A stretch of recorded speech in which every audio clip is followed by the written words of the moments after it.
भारत के एक छोटे से गांव में अर्जुन नाम का लड़का रहता था। उसका परिवार बहुत गरीब था। पिता खेतों में मजदूरी करते और माँ घर घर जाकर काम करती। परिवार की रोजी रोटी चलाना ही मुश्किल था। ऐसे में शिक्षा अर्जुन के लिए किसी सपने से कम नहीं थी। अर्जुन का मन पढ़ाई में बहुत लगता था।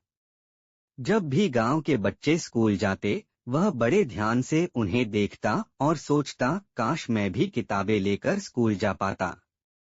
लेकिन गरीबी उसकी सबसे बड़ी दीवार थी। पिता कहते, बेटा, पेट की भूख मिटाना पहले जरूरी है, पढ़ाई बाद में देखी जाएगी। परंतु अर्जुन का मन मानने को तैयार नहीं था। उसने ठान लिया था कि चाहे जैसी भी मुश्किलें आए, वह पढ़ेगा और अपने जीवन को बदलकर दिखाएगा। गांव में एक सरकारी स्कूल था। अर्जुन वहां दाखिला लेने गया। शिक्षक ने उसका उत्साह देखकर बिना फीस लिए उसे स्कूल में प्रवेश दे दिया।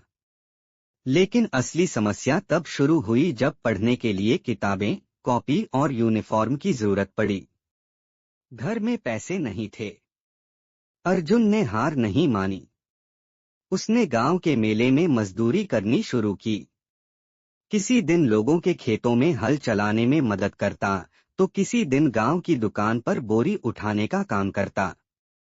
मेहनत से जो थोड़ा बहुत पैसा मिलता, उससे कॉपियां और पुरानी किताबें खरीद लेता। अर्जुन का जीवन आसान नहीं था। सुबह वह मजदूरी करता, दोपहर को स्कूल जाता और रात में घर लौटकर पढ़ाई करता। कई बार भूखे पेट भी पढ़ना पड़ता। उसके सहपाठी उसका मजाक उड़ाते, अरे तू तो मजदूर है, पढ़ लिख कर क्या करेगा। लेकिन अर्जुन चुप रहता। वह जानता था कि उसका संघर्ष ही उसकी असली ताकत है।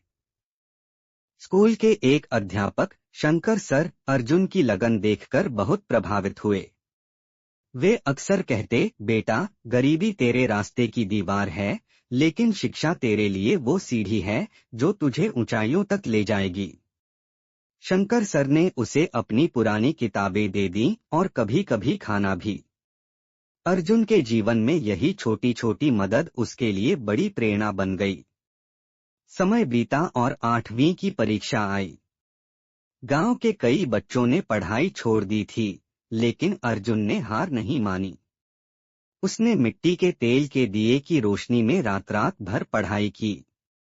परिणाम आया तो पूरे गांव में हलचल मच गई। अर्जुन ने कक्षा में पहला स्थान प्राप्त किया था।